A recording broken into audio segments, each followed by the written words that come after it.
Hello and welcome to a special edition of the Game Over Year podcast. It's been a while. You're back with your boys, Leon here. We've got the wonderful Dave.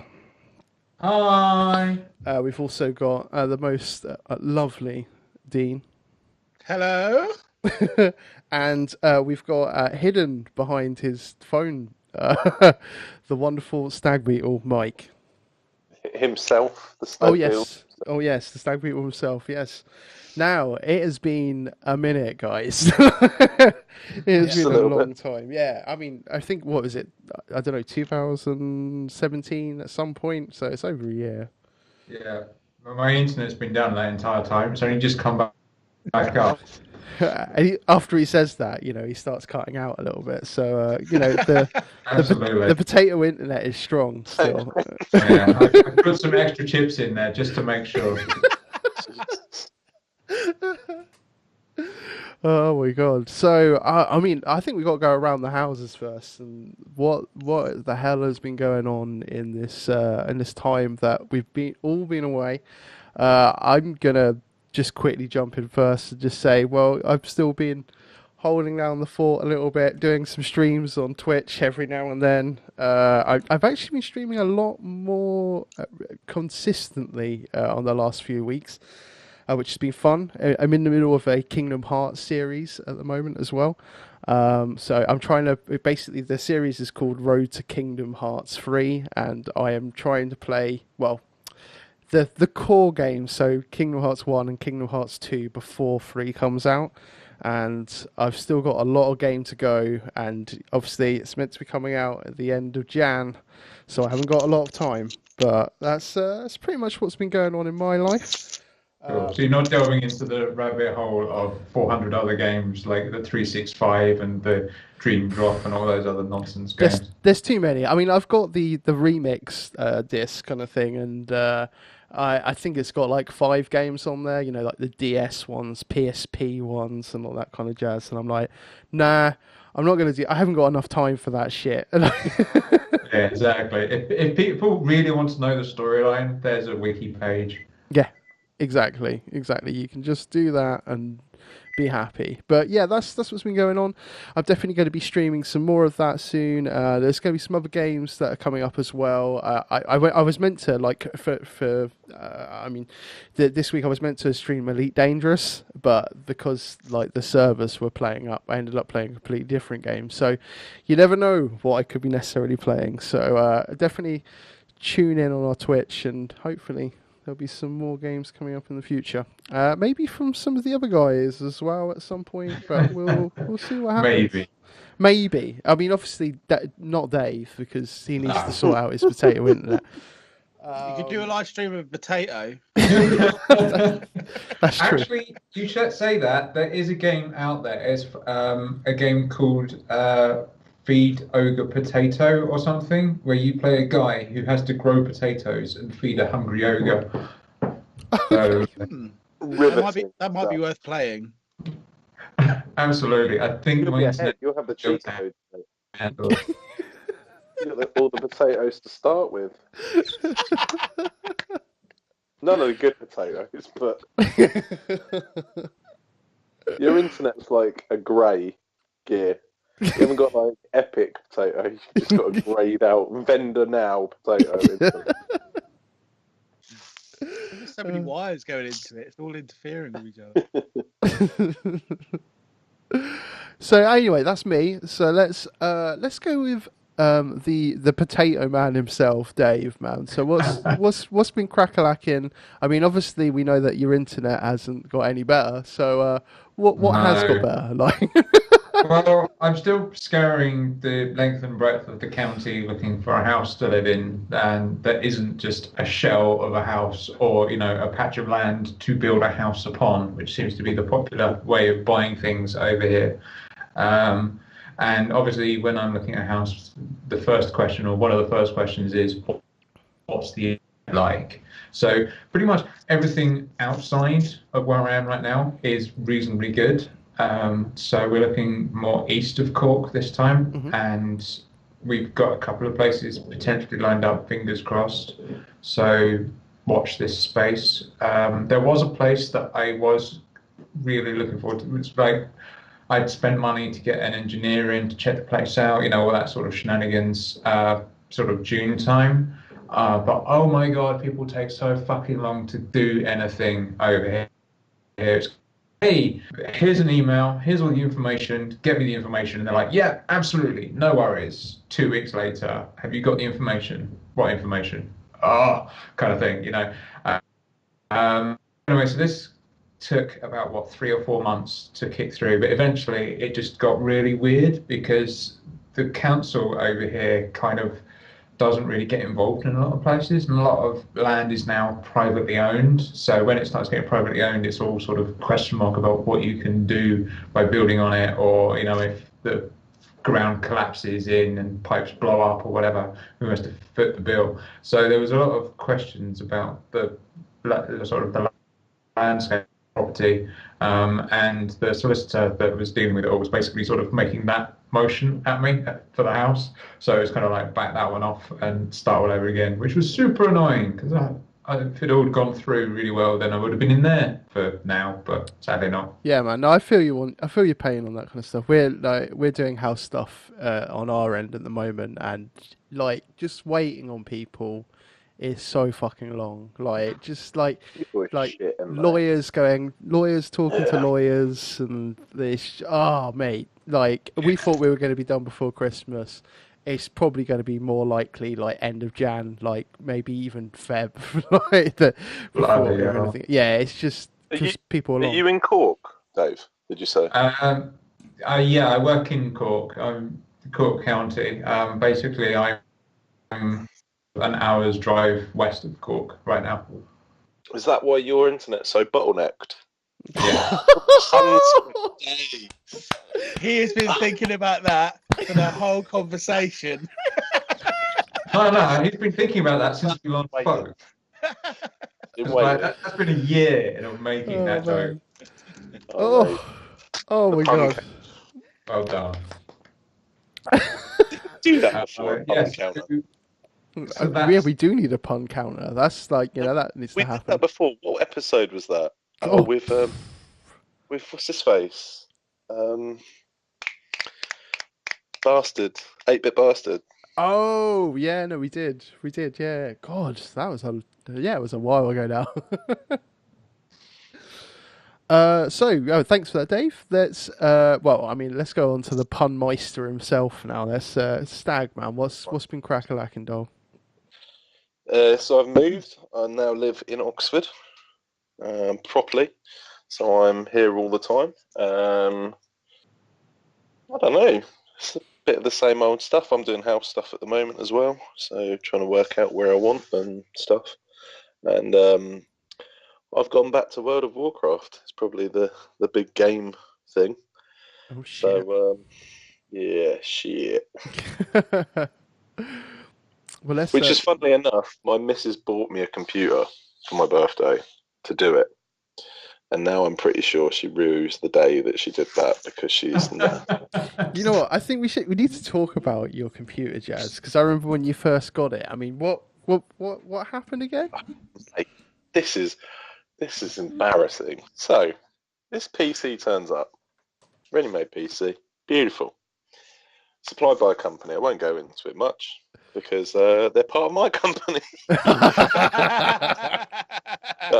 Anyway, so PC turns up. It's been sat out in the front because I had to go and do my car. It was actually on the day of my birthday, so I stupidly decided to get my car serviced on my birthday. Spent 8 hours waiting for it.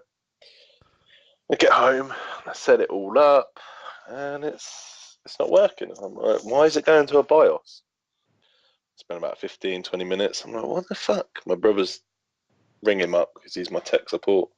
And he's like, oh, it's probably a cable, a SATA cable or something that's come loose in transit. Just like double check them. So I unplug all of them, put them back in. Nope. Right, take apart again. What's going on? And then my brother's like, what does it say? And I'm like, it just can't see the hard drive. It can't see it can't see anything to load. It's like, well, did they load Windows on it or anything? I was like, yeah, it's a It's a pre-packaged PC, man. When don't they do that? Right, well, check the hard drive then. I'm like, oh yeah, the cable to the hard drive. So I take the other side off. Oh, there's no fucking hard drive in it.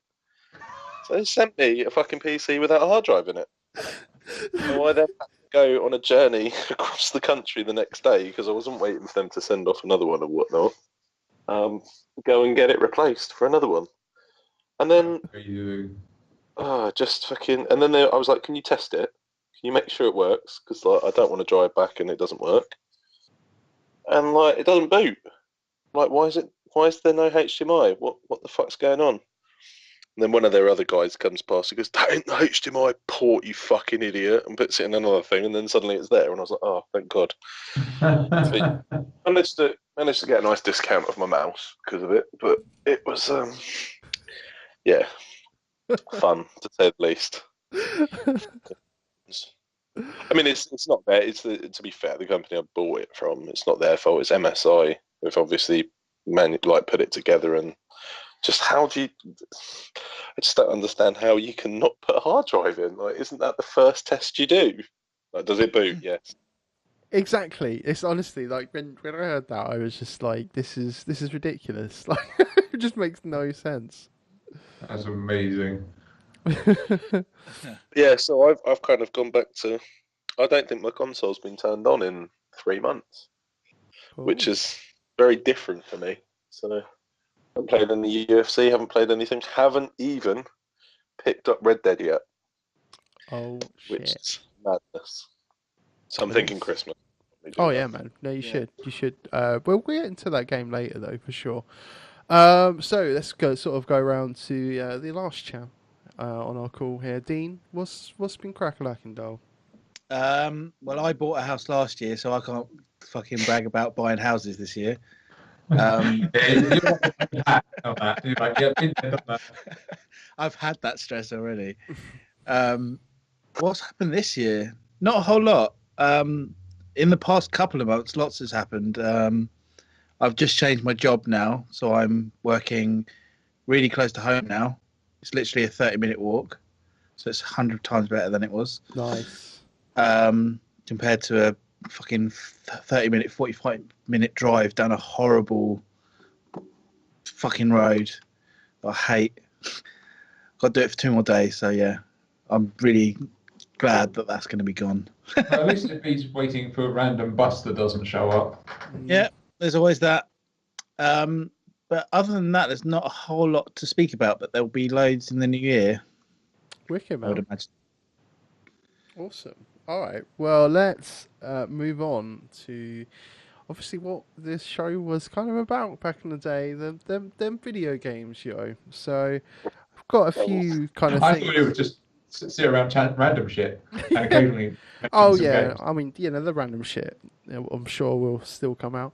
But yeah, we've got a few sort of categories that we're kind of going to talk about. So just to give a little overview, we're going to sort of go over some of the games that we've really enjoyed this year.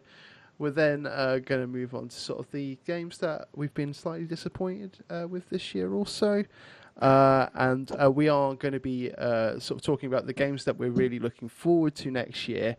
And I think to finish it, we should definitely talk about our favourite goofs of the year in the industry in general. So, I mean, have you not got a mobile phone? So,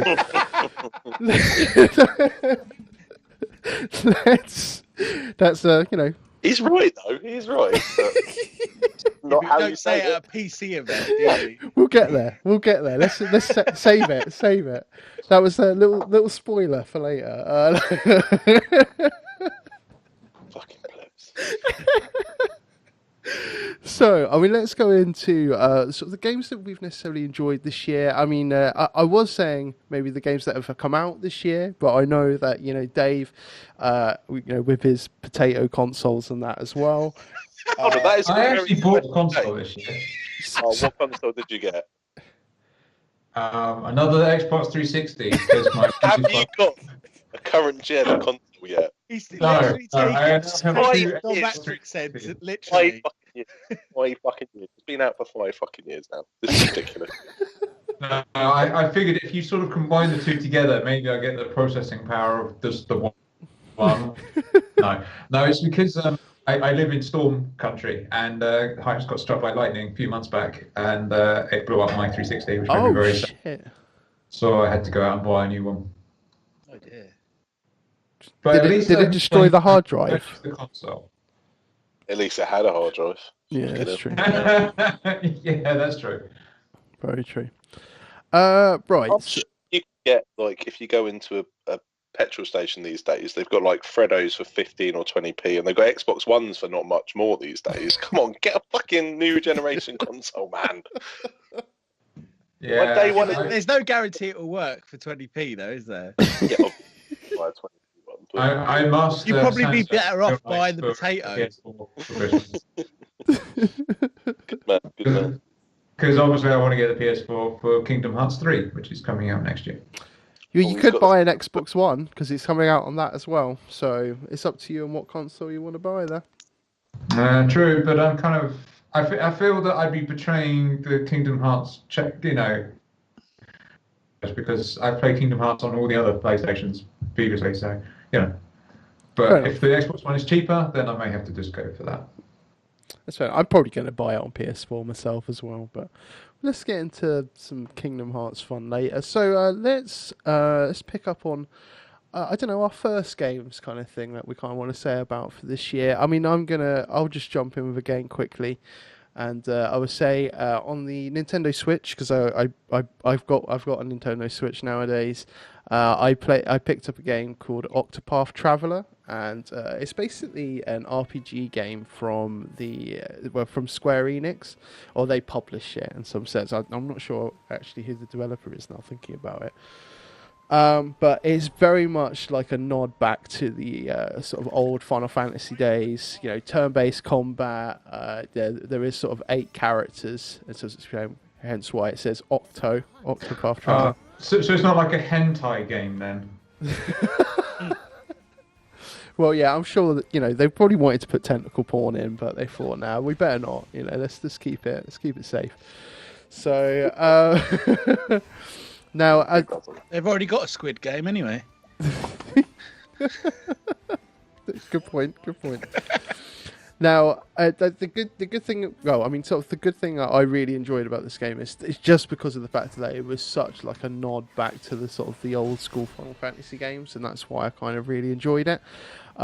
They sort of have the only sort of drawback in some sense is that it's very much 8 separate stories.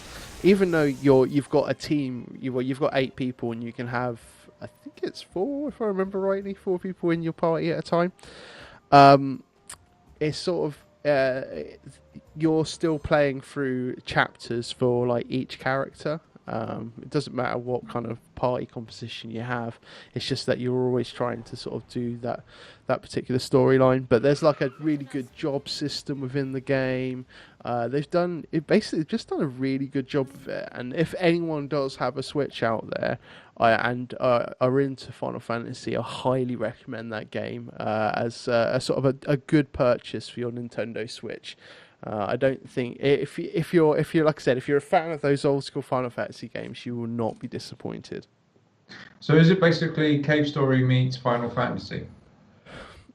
Sorry, not Cave Story. The Cave. The Cave. Oh yeah, I know what you mean with the separate characters on that kind of thing. Maybe, yeah. I mean, I suppose it is very much separate on those as well. So yeah. No, I get where you're coming from on there. Yeah. There's also Secret of Mana as well. The second one, each the characters had its own different story, and you pick a different starting zone, and then they all met up, and then depending on which one you picked, was then progress the story. And Chrono Trigger as well did it slightly. So I guess they like that sort of stuff, making the story as confusing as possible, multiple playthroughs and all that good stuff. Yeah, I mean the good thing is that at least you can play through all of the stories as such, but and you can do it in any order as well. So like you'll pick a starting character and then you'll go around and do all of the characters like chapter ones so that you have all of the characters, and then after that you can literally do the chapters for any of the characters in any order that you want. I mean, I did it as like all the chapter 2s then all the chapter 3s, but I could have just done, chapter. I think you have to do a sort of. I think you have to do maybe the first 2 chapters for all of them, and then after that, you could just do. I think it's like 5 chapters for each. So yeah, it's a lot there. Does it change depending on how you pick the players, in which order you pick them in? Nope, not at all. It's very much like I said. They're very separate. None of the stories actually like properly interlink until you kind of get to the end of the game. There's sort of there is like something that kind of interlinks them without sort of spoiling anything. But it's a weak connection, if you know what I mean. It's really weak, like the way they put it all together. So I have summoned you all here as a test. You have passed all my various challenges I have set before you. yeah, I mean, you have to do like you go to an area and you end up having to do like a boss rush kind of thing. So you have to do all of the bosses again for the chapters, and then you do like a final boss after that as well. But you have to do all of that in one sitting. Like you can't like save in between or anything, which is a right fucking pain. And you really have to level up on that shit as well. So yeah, it's pretty nuts. But yeah, recommend it highly. So, but I will now pass over to someone else. So let's go with Dean this time. So give us a game, sir. Well, me and you, I believe, have been playing the new Pokemon on the Switch. Yes. It's been really, really good. I didn't expect it to be as good as it turned out to be. I thought it was going to be very much a stopgap and very disappointing, but it ended up being quite nostalgic. Is probably the right word. I 100% agree, Dean. I didn't think that cause when I pre-ordered the game and everything, I was like, I know that I'm buying this and I'm probably going to be really disappointed with it. I was just sort of thinking, yeah, like you were saying, this is a stopgap, but fuck me, what a nostalgia trip that game is. Yeah, it's like I put so much time into that game. Admittedly, I've stopped now because Smash has come out. But yeah, Smash. That sounds like the thing that you do to your console because you're so fucking angry about the different things. Yeah. When you play Smash, you are very likely to do that. There's a lot of bullshit in that game. Oh yes. Oh yes. Especially when you're unlocking new characters. Mate, don't get me started on that shit. Like the CPU of like when you're trying to unlock a character is just the devil. Like it's like you've nearly done it, and then suddenly it's like bam, game. What? What's going on? Yeah, I remember some of the old ones, some of the unlocking stuff, and it's like the challenge is hard enough as it is, and then just some of the like, oh, I've got it. No, you haven't. Just baited all over the fucking place. Yeah. Also, it seems like they've got the entire back catalogue of Nintendo in there.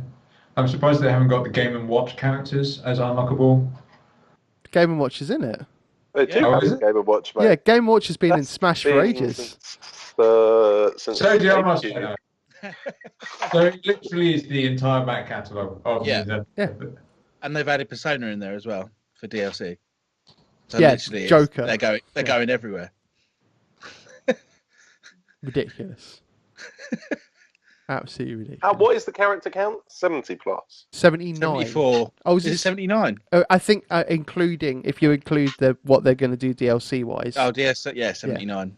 Has he got the various states of undress Persona? For what? Samus, the Metroid chick. Oh. So you can, yeah. So you can like get her in suit, or you can get her in. Yeah, there's Dark Samus and stuff like that. So yeah, there's different variants.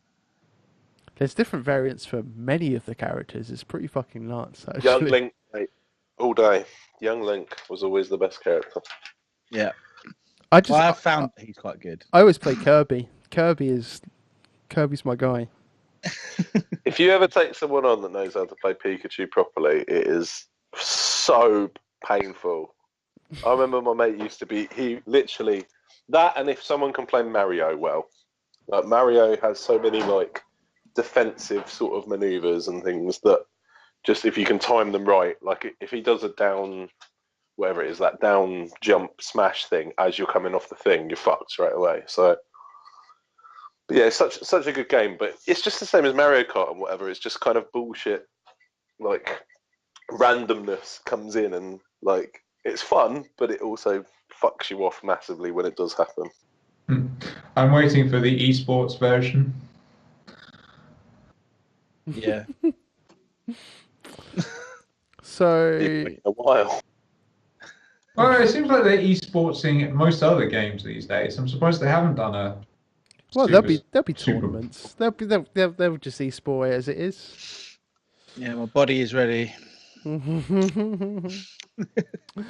I suppose let's make a quick go back to Pokemon. It's like we sort of went off on Once the again, we tangented. right. But to be fair, good tangent because Smash Bros has only just come out as well, so it's definitely something that we needed to address 100%. But yeah, I mean, obviously you bought the Let's Go Eevee edition, Dean, and I bought Let's Go Pikachu, and I quite liked the fact that I named my rival Dean, and then you reciprocated. So the sheer like shit talking between us, was brilliant on that as well. Is it just the two versions? Yeah, Yes. just the two. But it's basically, for those that don't know, it is essentially a remake of Pokemon Yellow. Obviously, they've changed a few things, like the way, in terms of you sort of encounter Pokemon to be able to capture them. You actually see them on the overworld as such, and you go into them, and then that's where it's very different. Is that you go into sort of like a like Pokemon Go-esque kind of Yeah, capture. Pokemon Yellow meets Pokemon Go. Cool. What's But with all the waiting around for shinies all the time? yeah, shinies. So basically, I didn't even start doing all that shit because it takes too long. it does take a very long time. So basically, to increase your chances of getting a shiny, you need to have a catch combo, and to be able to do a catch combo, you're actually catching the same Pokemon again and again and again without like capturing or anything running away. It's sort of in between, and you can't necessarily save that chain. It has to be all in one hit. And I think, if I remember rightly, I think you need to have for your best chances to be able to get a shiny, you need to have the catch count up to above 31. Okay. So it's pretty fucking ridiculous. Yeah, that's insane. No. Who's got time for that? Who's Imagine- doing this? You miss on 30 or something. You've been doing it for like 2 days solid. You haven't slept, you haven't eaten, and you get a miss on attempt 30. You'd be so fucking raging. Mate, and it's happened. Like I mean, like, because the best way to actually earn XP, like end game kind of thing, is that you want to be doing it in the where like Mewtwo is. I can't remember the name. Is it the Celadon Caves or something? Yeah. Because you're only allowed in there once you've done the Elite Four. Yeah. So it's basically chaining chances, and because chances do like give you like the best XP, and that is because you get more XP. The better that they are as well, the higher in chain you are as well. So yeah, like I'll get up to like 10 or something like that, and then like if one runs away, and you're like, oh, you bastard! You're like, and that's now I'm at the beginning of my chain again. It's like, all right. It's a grind kind of thing on end game, or just trying to get that experience of that, but 100% worth your time if you're a Pokemon fan in general of the core games. I definitely think it's a must buy, and it's gonna tie you over until we get our proper core game apparently next year. So we'll see. It'll probably be towards the end of next year if we're being realistic. Yeah. Um, Well, because we haven't but even fucking seen anything on it, so no, there's been nothing in the direct. Not even like a little tiny tease. Nothing. Nothing. no. The next one will probably be full VR. On the Switch. Yeah, you just have to hold the Switch really close to your face. Well, are they going to release like like the fucking Nintendo Labo shit, so that you can put the cardboard on your head, kind of thing. Yeah. Fucking Labo, stupid, fucking ass shit, cardboard. £60 piece of cardboard. I'm not buying that shit.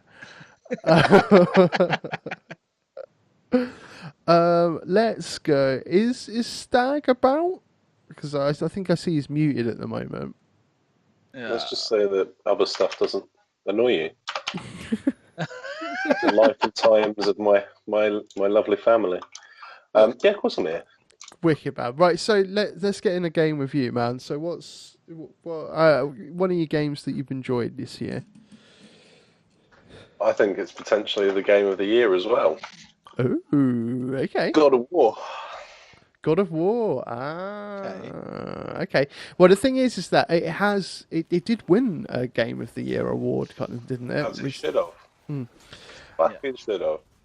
And I've literally only just picked it up because it was on sale on the PSN store. So I haven't really played it yet, and I'm looking forward to actually getting in on it. Boy. Is It's this, got like one of my favourite moments in a game ever. It has got probably the best story I've played in fucking years.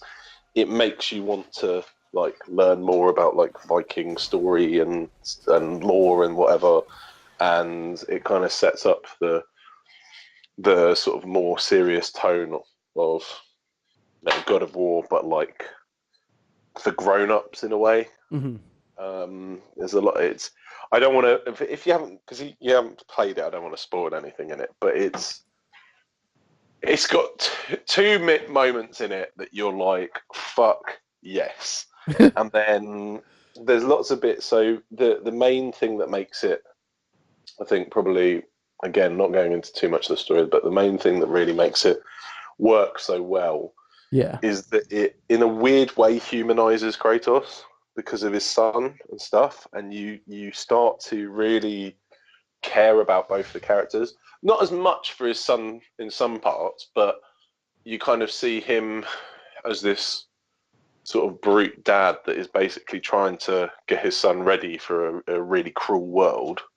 And you just going around sort of training him. Well, not training him, but going on a journey. So again, I don't want to tell too much if you haven't played it, but yeah, it's fucking epic. It looks amazing, and yeah, it's a console driver in my opinion. It's one of those games that that's a reason to buy a console on its own just for that game.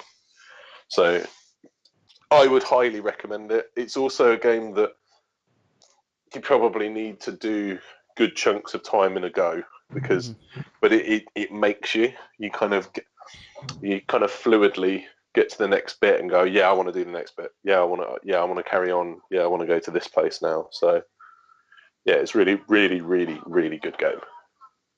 Cool, man. Well, no, I'm looking forward to diving in on it properly. Like, just because, I mean, it was that like PSN wise that I mean the other game that I really want to buy is Spider-Man. So like that's the two games, like PlayStation this year have absolutely fucking killed it with having exclusives for them. So I 100% need to go and buy Spider-Man. But yeah, God of War. Yeah, I still haven't picked up Spider-Man. I'm going to at some point because everyone's told me it's fucking amazing. But I don't know. Probably my other game is World of Warcraft, and that's taken me away from consoles. So it's just I haven't really been picking up any console games, and the last ones I really played was God of War, and then some just generic bullshit games. Nothing major. That's fair enough. Well, on the World of Warcraft kind of level, it was like a new expansion that dropped this year.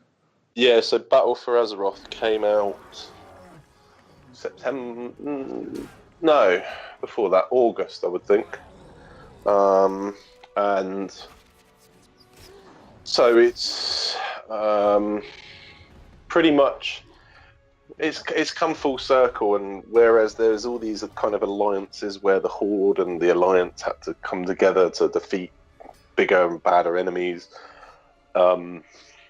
Basically, the leader of the Horde did something pretty bad to the Alliance, and now they're like, yeah, no, fuck this. So it's an all-out war, and it's, you know, the whole idea is it's Horde versus Alliance.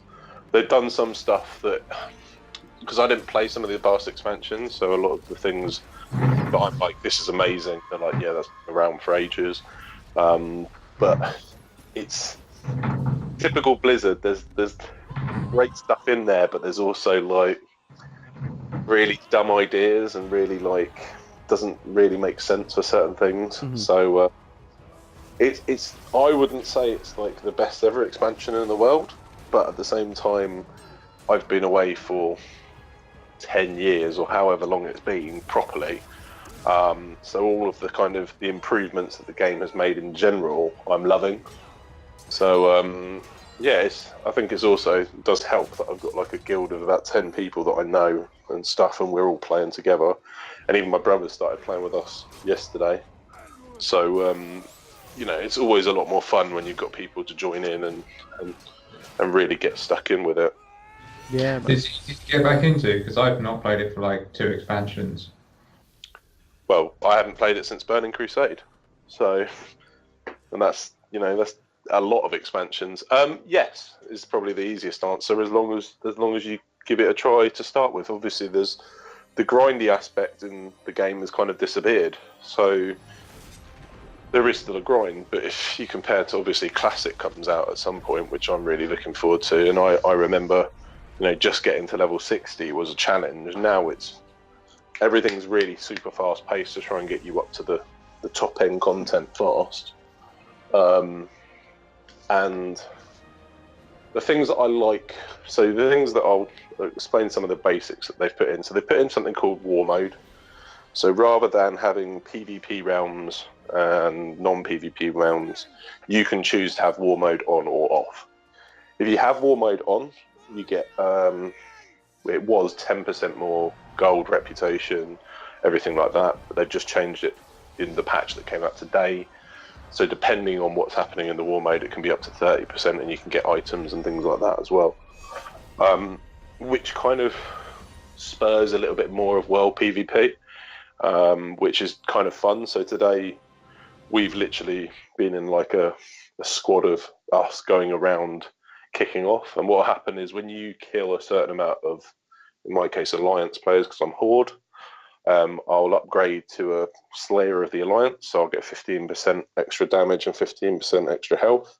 And then when I kill a certain amount more, I'll get a bounty on my head. So I'll show up on the minimap as worth 100 honor, come and get me, sort of thing.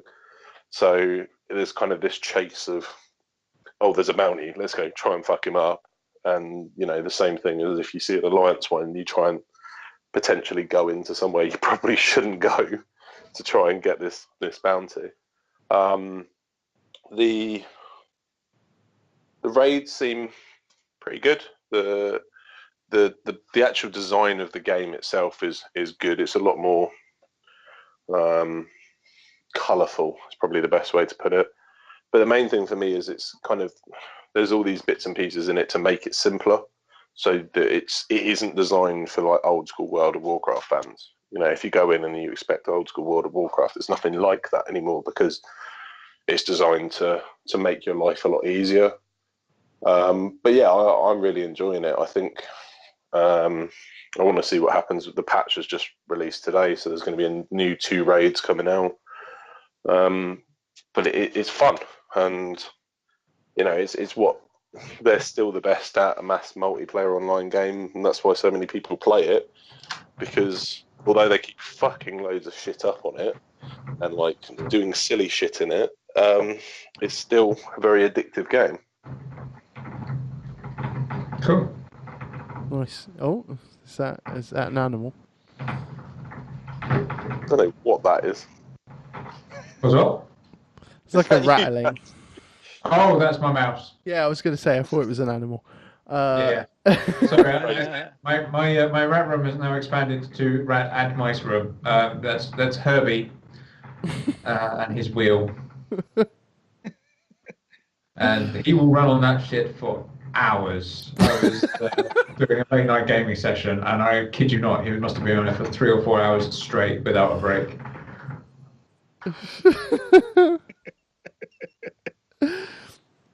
Well, as your mouse is talking for you anyway, Dave. So let's what other games, man? I see that you've got quite a few games on your list here. So let's crack on through. Yeah, so unfortunately, I've not really been playing many new games, um, but keeping on the Blizzard theme, I have been delving into the newest Hearthstone expansion, which is Rakstasan's Rumble, or Rakstasan, or however you fucking pronounce it. So it's all about the trolls. It's all about arena fights. So the legendaries are all different aspects of the troll lore. So you've got aspect of the hawk, aspect of the tiger, aspect of the bat, and all these sort of things. And yeah, they've sort of fit Lowers. the what? The lowers. They are lowers. Yes. And the mechanics are slightly different depending on which one you go for, and each class has their own specific one, which is kind of cool. It's sort of changes it up a little bit. So when you're playing a particular class, it actually feels like that class now, rather than just playing 9 characters that are all pretty much the same. A lot of the newer cards are actually really fun. They've stuck in Hakar, who is this god from World of Warcraft. And there was an incident many years ago where someone got the debuff from the boss and went into the real world with it and ended up like killing everybody. It was like this huge just mass death of all players everywhere. It was hilarious. And so they recreated that in a card format. So you basically, when you kill him, each player starts taking damage, and there's all sorts of shenanigans you can do with that to force your opponent to take way more damage than you and win through attrition, which is fun to do. Rogues have got pirates again because that's what they do. You can get one which allows you to, for each pirate you have on the board, do 3 damage to a random enemy. And obviously, if you fill the board and then just keep casting this spell, you can just pretty much one-shot your opponent, which is super fun. So there is a lot more new things to try, which is cool. There's another single-player mode. It's quite out yet. I'm not exactly sure what it involves. It may just be like what we've seen in previous expansions, where you sort of fight a single-player battle, but there's potential where you can unlock cards at the end of it. So I'm not 100% sure how it works, but hopefully it's not going to be fucking puzzles, which is what the previous expansion was, and they did my head in. Those puzzles. Yeah, well, I've done all of them except the super hard ones at the end because I'm thick. So a couple of them I'm just looking at it going, I don't fucking know. So I look up on the internet, but I feel kind of bad looking up on the internet. I feel like I'm sort of cheating myself. But yeah, when you actually look at the solution, you're just like, there's no way in hell that I would ever be able to work that out myself. So yeah, there's that. But I don't know. I sort of got bored of Hearthstone because I've been playing various other CCG games, and other CCG games basically do it better. But I feel that with this expansion, because it's got the new interactions and new cards to play, it sort of brought me back a little bit, and I'm enjoying it. Nice, man. Nice. So let's crack on with a few other games that you've got on here. So I can see, what have you got? So Eternal, you've got there. What else? Yeah. So Eternal is the main CCG game that I've been playing. It's basically, this game has taken me away from Hearthstone. It's Hearthstone meets Brave Star, if you remember that 80s cartoon of awesome. Oh my god! You just gave me an instant erection. I remember Brave Star was fucking. That was the shit. Yeah. Oh my So, god, so I'm going to find that and watch that tonight. Shit. you're basically looking at space cowboys. Is basically the concept of this. There is a story all about a throne. It's like Game of Thrones. So there's various factions all fighting for the throne, and some of that are outlaws and Wild West and gangsters. Others are the sort of mystical, live in the mountains type and throw spells, and others are sneaky, backstabbing, and others are just dragons. So you've got this sort of mix of all the different factions coming together. But it's done by the same people who did Magic the Gathering, or at least some of them. And they went away and went, let's make a game that works online. So you can do all sorts of weird, crazy interactions with the online version of this game, as opposed to playing a card-based game. So if you say have a card and you've changed its stats, and you shuffle it back into the deck, it keeps that stats. Or you say, right, I'm going to put a card in a particular part of the deck, and you can interact with things a lot better. And same if it goes into the graveyard, you can interact with the graveyard a lot better, and you can do a lot more. And it just sort of opens the game up to all sorts of crazy possibilities and weird shit. Which I absolutely love, because that's the bit I like most about the CCG games. Isn't the crushing people mercilessly, which is kind of cool, but also I like the building decks and doing stupid, weird things that generally people wouldn't think of doing.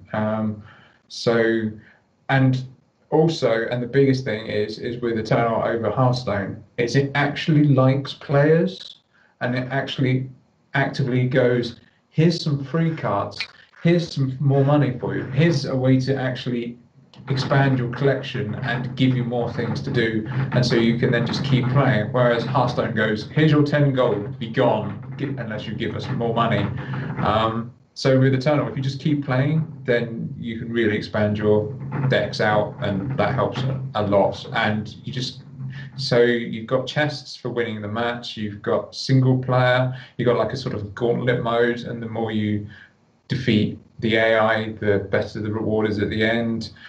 You have draft mode, which can be used for in-game gold, and also the premier currency against AI or against other players. Again, there's a puzzle mode, but I think this puzzles are slightly easier because I was able to do them all without looking anything up on the internet.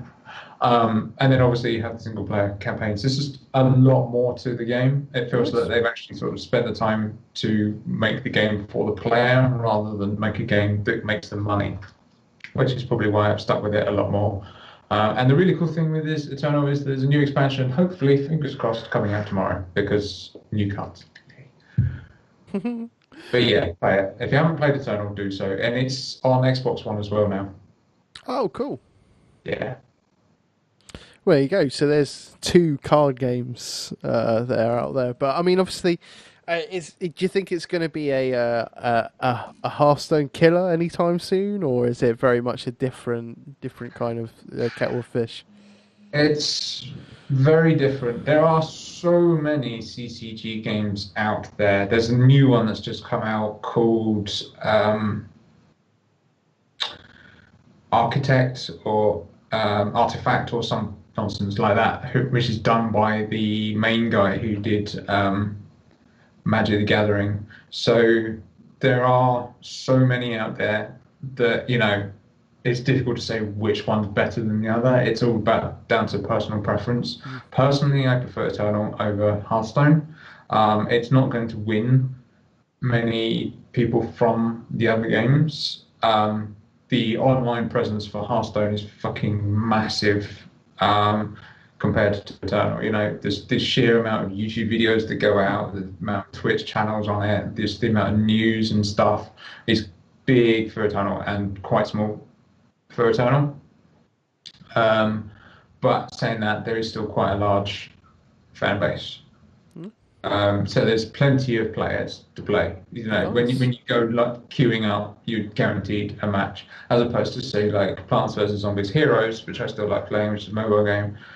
But you can clearly see that there's like hardly anyone playing it now, because you hit play and it's like 5 minutes, go make a cup of tea, come back, and eventually you might get a game kind of thing.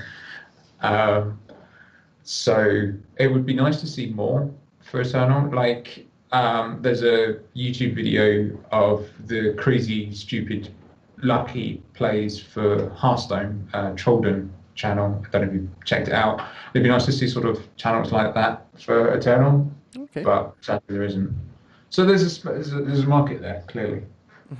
Oh, well, there you go. I mean, I don't know. Maybe when you upgrade from a potato to, I don't know. What's an upgrade from a potato, guys?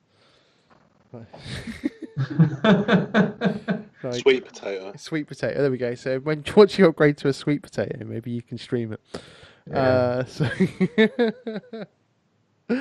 right. Well, I just want to quickly dive into another game quickly before we should probably move on soon to sort of some other kind of titles, maybe some of the disappointing games of the year. But I think we'd be stupid not to say anything about this. And I want to just mention Red Dead Redemption 2.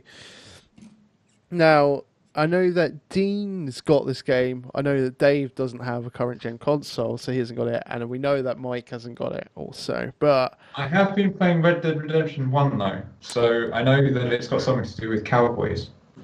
yes, good point there. There's also horses in it. Yeah, there is. Excellent. There is, Yeah, apparently you can fling the horses really high.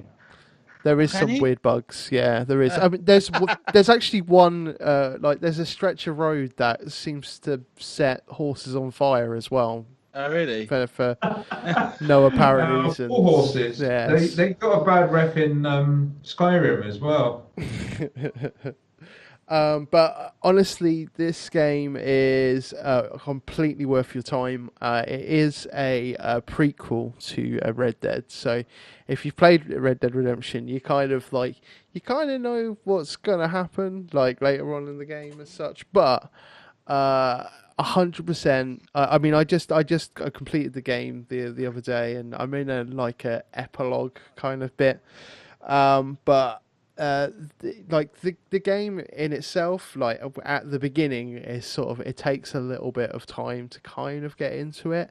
It's sort Very of slow. it is a slow burner, but it's very open world, very much go on, explore, do what you want, hunt, do missions, like rob people, do what you basically want, and that's So basically, it's like the first one where you play like a hardened, grizzled, rough, tough guy, and you go around picking flowers. Yes. You still pick flowers. can still do But that, what the one thing it does do is give you the lasso straight away. 100% gives you it. 100% gives you the lasso I've seen straight that video. away. Straight away. Straight away. I don't get it. Dean didn't have a Literally lasso. a whole to start hour with. telling Leon that I didn't have it. Like- Oh, wait a minute. Yeah. Right. Like literally in the tutorial on the multiplayer online, you get the lasso straight away. And I kept saying this. I was like, there's no way that you haven't got a lasso. And I was like, you know what? I'm going to look it up on Google, see if anyone's saying if there's an issue or anything. Okay. Nothing. And then the fact I hear in the you see background. it. Like, Amazing. mate.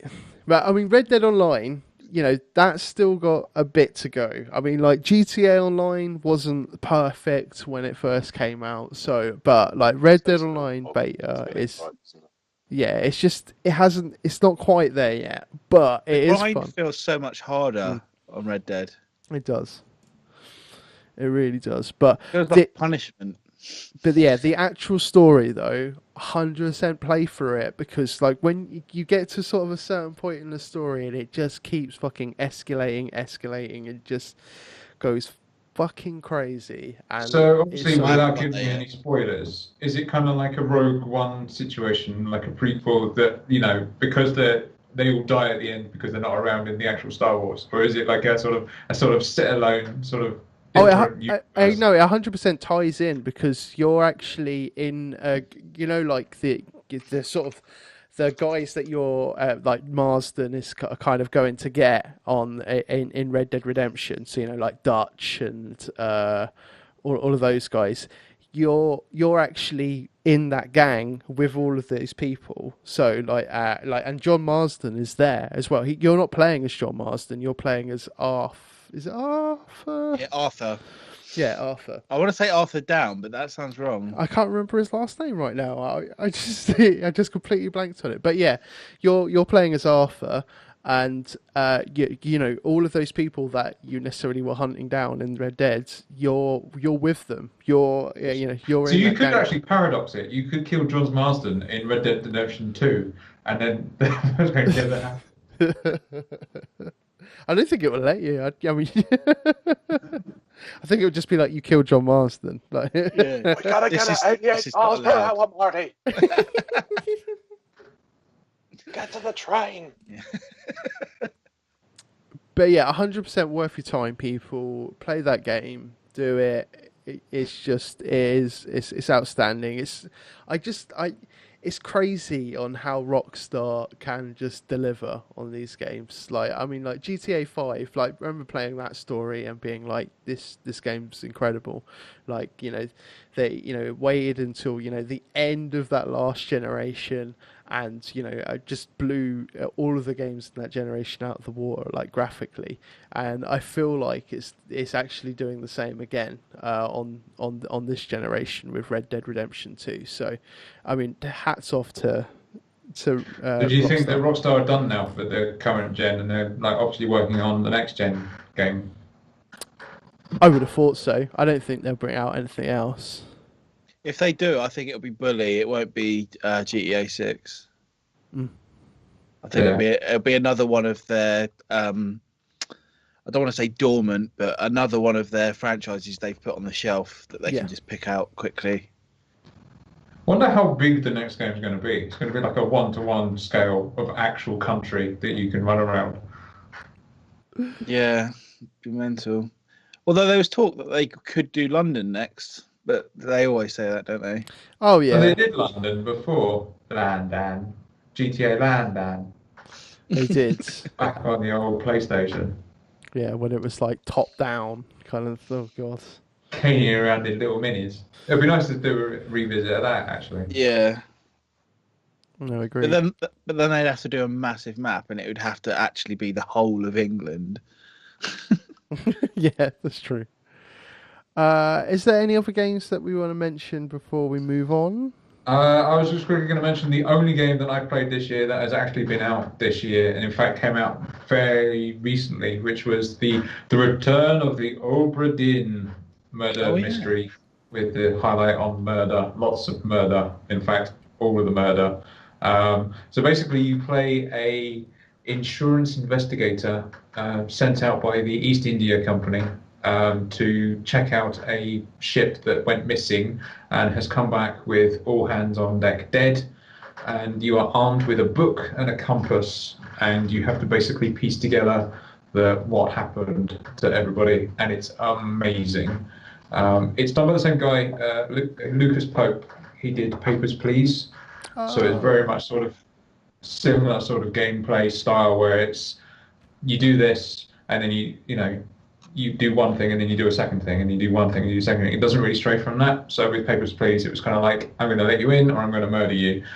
With this game, it's kind of like okay, you find the dead body, you watch the minute-long memory of them getting horribly murdered in fun and different ways, and then you move on to the next dead body, and then rinse and repeat, and then you sort of then utilizing the memories and the book and just general sort of random pray to God for cross fingers, I hope you get it right, that type stuff, sort of piece of stuff together, and that's it. So if you're expecting some sort of, I don't know, out there outlandish game, it's not. But if you like that sort of very methodical, working your way through type stuff, it's like a sort of extended interactive game of Hercule Poirot, pretty much. But it is just amazing. And also the graphics, it's very much like with the Papers, Please. It's very basic graphic style as well, which is nice because it means that it doesn't detract from the actual sort of solving of the mystery, which is what it's all about. Plus the fact that when certain things happen, without spoiling it, do happen, oh my god, it's like, eee!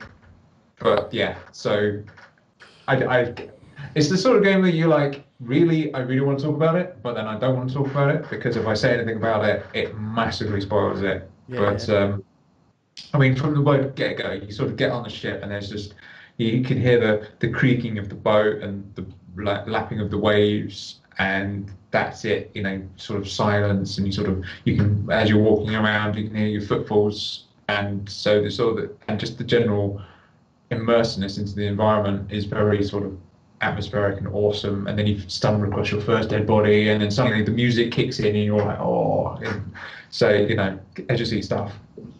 Definitely worth picking up, and it's really cheap too. It's one of IGN's nominees for Game of the Year. Yeah. Yeah, they had it up, Yeah. didn't And for the super geeky, you can change the video output. So right now I've got it on IBM, but you can also have Commodore 64, and you can have Tandy, and it basically changed the two-tone color. So you can have it like black and white, or you can have it green and black, or you can have it like blue and orange and stuff. So you can like play it as if it was like 1980 on your That's cool. monochrome. Yeah, which I think is a really nice touch. Yeah. There definitely. are some niggles to the game. Like, for example, when you get dropped into the memory, you have this dramatic music, and you sort of walk around the murdering that's going on, and you can sort of get a sort of feel what's happening, and then you have to wait for the music to finish and the memory to finish before it sort of pans you out, which is fine for, say, if there's a lot happening. But it can get a little bit annoying if there's only going to be like one or two things, and you're sort of like, well, I'm done now, I want to get out. But I did some reading up on it, and from what he started out the game to what it is now, he went through a couple of major changes. And because of those changes and the fact that it took him 4.5 years to get to this point, he was kind of like, well, I'm done now. And it kind of works, but it kind of doesn't, and I'm sorry. So, the quirks are there, but it's because of how the gameplay was changed rather than, anything else, which I can sort of forgive him for. But other than that, the game is fantastic. I'm absolutely loving it because I like that sort of murder mystery things. I think I might have to pick that up. Yeah, without spoiling it, the story is fucked. I just thought it was like, okay, so, people get scurvy or dysentery or whatever, and they might do a mutiny or whatever. No. The story gets dark quick. Right. So Nice. Cool. We like it. All right. Well, no, it looks you've definitely got me intrigued there as well. So I might have to have a look at that. Any other sort of mentions quickly before we move on? I know it wasn't a game from this year technically, but 2018 seemed to be very dominated by Fortnite. Yes. Yes. yeah, this game came out of fucking nowhere, and now everyone is playing it under the age of 12. It's like, Yeah. It's getting a bit silly. it's on mobile. You can get it on your mobile. PS4 now doing it as a bundle. You can buy the PS4 with the Fortnite. Because it initially started out as sort of a battle royale thing. It was like go on the island, you get dropped in. I remember you talking about it, Leon, ages ago when it first came out, that you were sort of getting involved in it. I mean, I played PUBG kind of thing, but Fortnite originally, originally was a thing called, was it like Save the World mode? Yes. So that's I got involved in that, and that was good. But now it's like Minecraft, where you're building temples and playing football and dancing. It's turned into Minecraft now because they've got the creative mode, and literally everyone's going mad on it. So yeah, it's fucking mental how they've got so many people involved in that game in such a very short amount of time. Well, it's probably because it's the sort of thing that if you need to make money, You make a YouTube channel, you shout at the screen a lot, put up really bright colours, play the game, and rack the money in from all the 12-year-olds who will fall in love with your channel. It's like so many YouTube channels now for this fucking game. Some of the like the YouTubers taking the piss out of other people doing that as well, or like PewDiePie's one of like what it takes to be a Fortnite gamer is one of the funniest things I've ever watched. It's like now intro music. The Ali A intro music. Yeah, no, it's pretty nuts on how that game. Just, I mean, the thing is like I said, it started from that save the world thing, and then they were like, you know what, we'll do this battle royale thing because that seems to be a thing at the moment. We'll do that on the side. We'll release it for free, and bam, So much free content, just mate. And that's just what they do well. making it rain, What we'll do is we'll make it free, but we'll make everyone pay for cosmetics. mate. Cosmetics is the bare way dollar. to go now. It's the new monetization thing. The cosmetics that is kicking off massively in a lot of games. Because that's the thing, is a lot of the bad old days of loot boxes and getting slapped, EA, cock off, EA, and Activision and Ubisoft, and all of them got slapped hard, and entire countries can no longer play some of their games. Belgium, so they're now moved on to the newest thing, which prints money, and that's just you build your character, and now you can have red hair, but you have to spend $6 to have red hair, and people will pay that. As they fucking should. Bring back Madden. Bring back Madden. Bring back my credit card bill. God. The main thing Teaching kids that you have to pay for a haircut. Well, if you look at what's his name? Fucking streamer, the big one. Ninja. Yeah.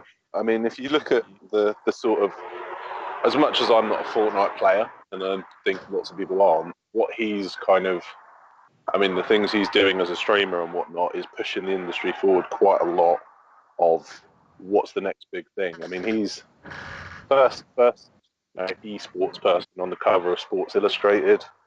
He's got, money-wise, it's crazy, but yeah. Fucking hell. So he's such a big personality now because of that, and he's clever. He did stuff with big celebrities as well because they were like, I want to get in on this hype. So, I watched the thing about how much money he makes, and I cried a little bit. Let's not take any other industry, like any other revenue, but just his subscriber count is what, 190,000 maybe? That's $5 a pop a month, and he gets probably $3.50. I'd assume with his deal with Twitch, he probably gets most of it. So that's close to $1 million a month in just his subscribers alone.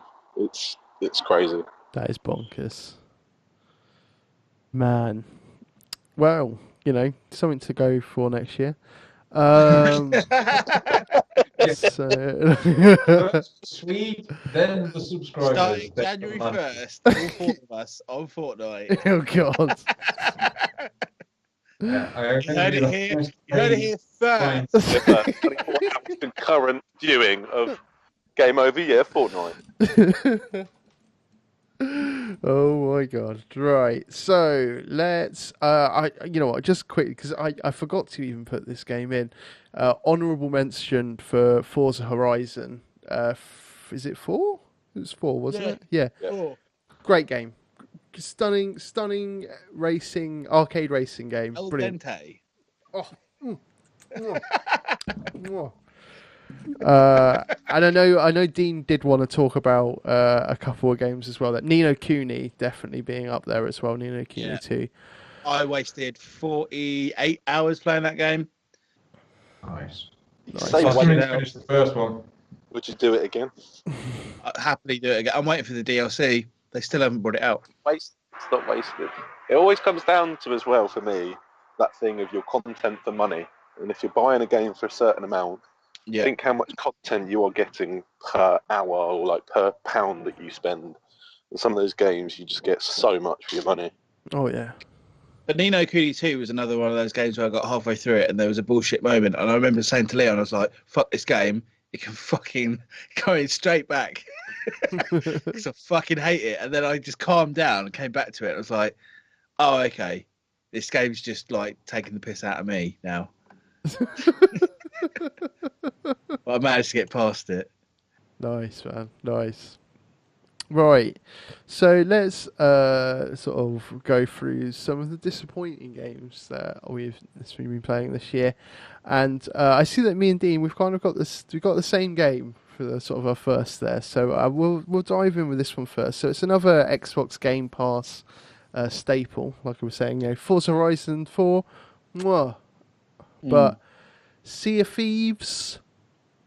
Disappointed. Now, well, no, it's all right now. Well, I say all right now. It's playable now. Yeah. But when it launched, it was. It's basically just the shit boat bit from Assassin's Creed. No. Not really. It was more that there wasn't any content there. It was kind of like get on a boat, go somewhere, do that mission, come back. Oh, it's the same mission again. Oh, and the same mission again. And the same mission again. Oh, hang on a minute. Is there any fucking content here? What's going on?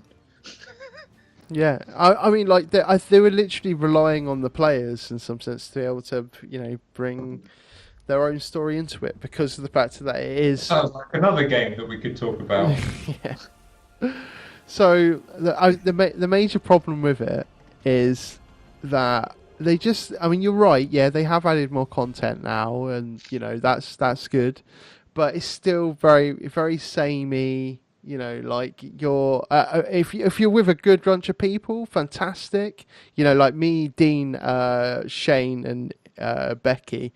We when we do play, we'll play together as a four, and like we have a good laugh playing that game as well. But yeah, like on your own, there's no incentive to play that game on your own. It's dull. There's just not much to it. You could totally get fucked by just another ship that another sloop or another galleon or something that will just come and take you down and then lose all that sweet loot. And it's just sort of like, oh, do I want to do this? And also when you're like traveling across the sea, if you haven't got other people to talk to, that is fucking horrible. Yeah. I hated playing it on my own. I couldn't stand it. No, me neither. I literally, I will only fire it up if my brother goes, "Oh yeah, do you wanna play Sea of Thieves?" I'm like, yeah, all right. But I wouldn't And then I initiate normally it. jump Really. in as well. Yeah, exactly. I wouldn't initiate it though. I wouldn't go, yeah, I want to play Sea of Thieves right now. Like I just wait. Game of the year. Yeah. So, well, there we go. That's the first game at the way. I'm going to go for another Game Pass game now, and that is State of Decay 2. Now, like when I first initially started playing it, I was like, oh yeah, you know what, this is not bad. I can play this. But it's another zombie kind of shit thing. But all right, and it's kind of cool that it's very much like State of Decay 1. But at least you've got like a co-op element into it now, so you can play with a friend, which is lovely. I like being able to do that. But once again, it's very much that samey kind of survival zombie game. There isn't like anything necessarily groundbreaking in it. It's just the same shit again and again and again. So I don't know. I don't know what I was expecting really. Like surely I should have knew what I was letting myself in for, but it's not like I've necessarily paid for it. I've just been using the Game Pass for it. But yeah, that's State of Decay. So what else we got? I mean, Dean, I've just got to say this.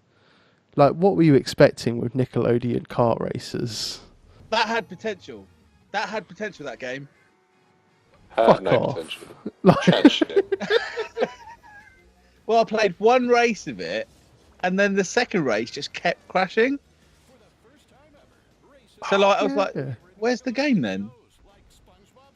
Wow, it was thoroughly QA'd there. It was like, yeah, we'll Yeah. just QA the first race, And I race even- point, ship it. Yeah, I even tweeted the company and they just blanked me. Amazing. How much did you pay for it? I didn't, luckily. Rental. But fuck me. Unbelievable that people would have had to have paid like 40 quid for that to find out they could only do one race. Oh, that's crazy. I remember back many years ago working in EA. EA released one of the Need for Speeds, and there was a bonus races at the end. And if you finish one of the bonus races, it would crash the game. Right. And they they didn't notice it, and they shipped the game. And it was only because one of the people who had purchased the game got in touch with us and was like, "It's 100% recreatable. This thing crashes if you finish one of the bonus races." And they were like, "Oh shit!" And they had to record the whole thing. And they spoke to the guy who did the QA on it, and they were like, Yeah. "Why didn't you pick up on this?" And he was like, "Oh, I didn't do that race."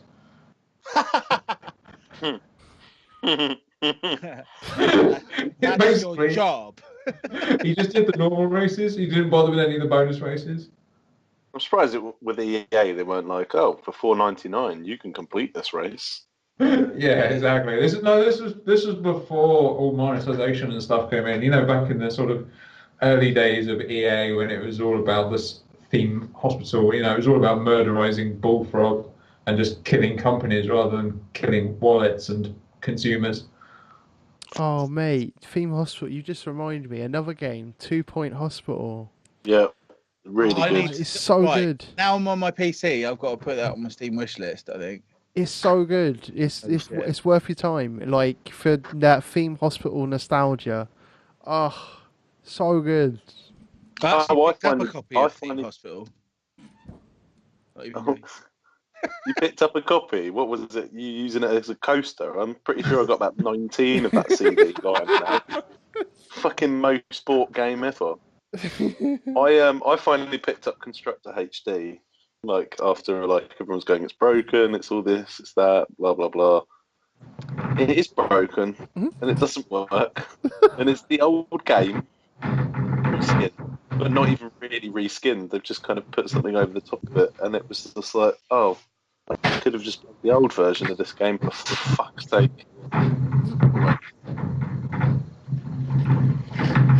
Jesus Christ, David. Yeah, that mouse. What makes it even better? It sounds is like the someone hitting a tom. Like Yeah. Has your rat got its own microphone section? Hold on. I've been streaming at the weekends. Jesus Christ. There he is. Oh my god. There he is. Dean's got his rats out. Why are you running on Get your rat.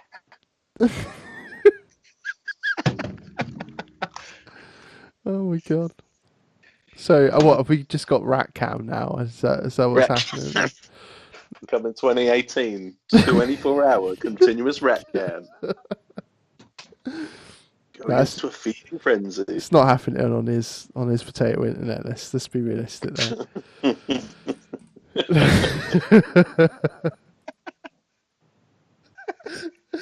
Oh my god. is he GoPro in the rat? I don't know what's happened. I think he's died. The rats actually just killed him. I think the rat's just killed He's had him. enough. Yeah. He finally opened the cage and the rat's been waiting for it, biding its time. Was the wheel powering the internet?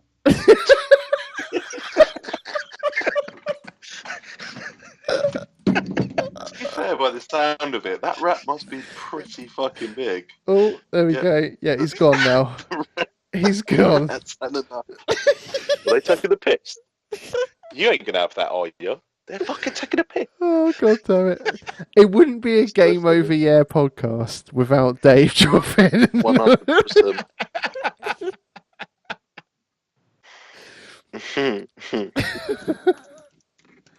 Classic Oh, well. Dave. He'll come back, won't he? Yeah, he'll be back. It'll take a little Depends bit. if a rat lets him. Fucking, It's not Pinky in the Brain. They're you, not trying to you take know it who away. runs. You know who runs the household there. Who's the household? Who's the house owner? In the Yes, wheel. The deed is underneath. I'm here to talk to you about your windows. You can't speak to me, my friend. You need to speak to Mr. Tinkles, the rat. Dave just comes in. What is this? You bought cheese insurance again. I've told you. I've told you this is not a viable expense. Oh my god. I told you the value cheddar, not the camembert.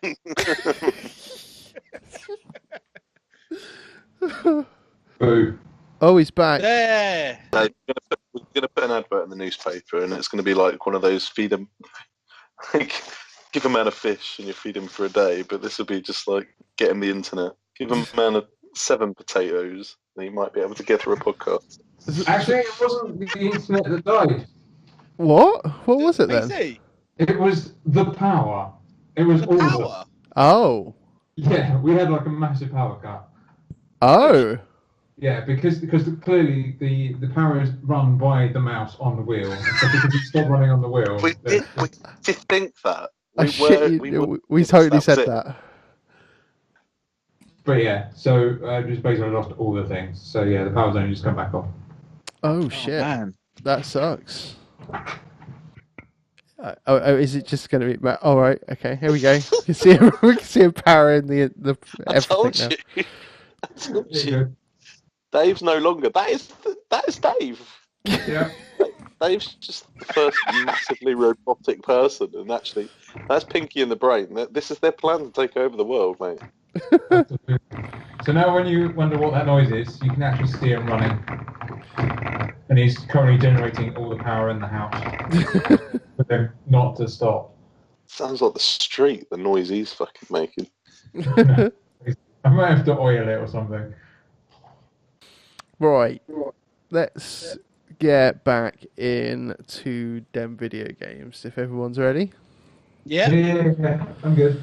So let's go with what other games we got here? Disappointing games wise. I'll go into my last one quickly, and it's just the whole clusterfuck of Destiny 2 DLC, and like, you know, don't get me wrong, you know, they've been making improvements, like with Forsaken anyway. Like they have made improvements, but it's not enough to be able to actually claw back a lot of the fan base, and you know, it's just they haven't. I think everyone thought, oh yeah, you know, like with Destiny, you know, Taken King, that expansion, that brought so many people back, and I think they were thinking exactly the same was going to happen.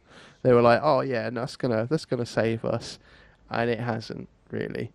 So Yeah, but 3 months. Shame on So you. the Gambit, is it Gambit? Gambit is awesome. I mean, don't get me wrong, I really like playing Gambit, but it's not enough to save the game, if you know what I mean. Yeah. So what was it that sucks? Because Forsaken's kind of when I joined the whole Destiny 2, or in fact it was when I joined the Everything Destiny bandwagon. So I don't really know anything different other than what The I've thing seen. is that you don't have the Forsaken DLC. You just have the core game with the expansions, like the first few expansions. I Yeah. think it's up to what is the name of it? I can't even remember. But yeah, you've got the first few expansions there. So you're missing the actual main Forsaken content that's new. Okay. There's like another new area that you wouldn't have seen. Because I suppose you saw Mars, I'm assuming. Yeah. Yeah, well, there's like another area. There's another couple of areas. Oh my god, that mouse!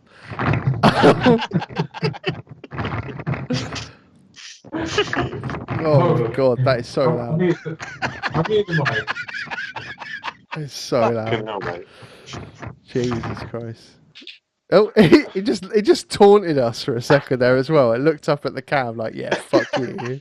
How funny is he mutes a mic and then he gets off it? He knows exactly what he's doing. Just debating us hard. Oh, there we go. Oh my god. I, Fucking attention seeking I, little I literally, I shitbag. can't stop watching this mouse now instead of actually doing the show. This is like the show's derailed now.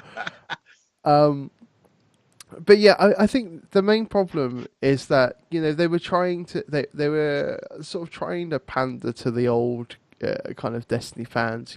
We're trying to put like random roles back in, which they kind of they got rid of in for Destiny 2 in general, which kind of like it took away a lot of the grind, and because for some reason us Destiny lot seem to like the grind a lot, and I don't know why. Shooting at caves, mate. All about shooting at caves. Oh, mate, yeah, Loot Cave, mate, Loot Cave.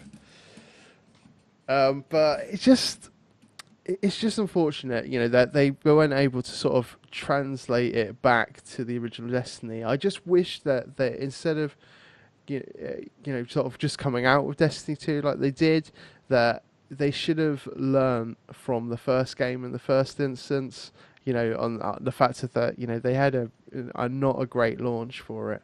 And, it wasn't until, I'd say properly taken King that everyone was like, fuck, Destiny is a game to play. Everyone wants in on this shit.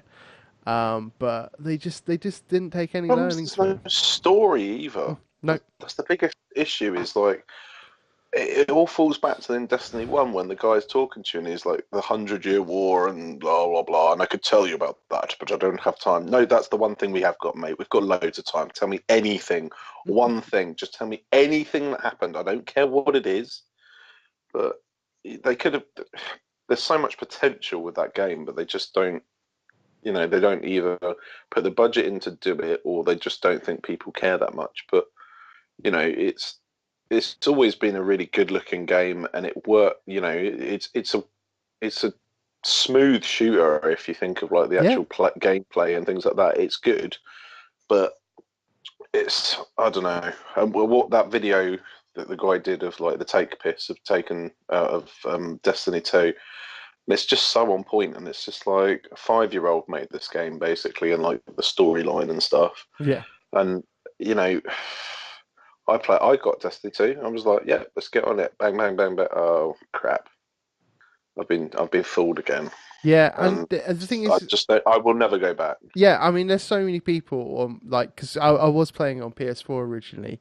There's so many people that I used to play it with that have all literally said, "There's no way I'm falling for this trap again. I'm just not doing it for myself because, Activision slash Bungie, or they just haven't learned from their mistakes. They're just sort of going, oh, you know what." The game hasn't sold that well, so we'll just put some more microtransactions in to be able to try and claw back some of that money. They're not actually thinking about the player base. They're just sort of going, oh, you know what, we've got to pander to our shareholders because they give us the money. The thing with Destiny 2 that turned me off was the fact that with the first Destiny, you were saying that there wasn't a story, which is fair enough. What there was the lore things that you could run around and collect, and so it sort of had the whole collectible stuff.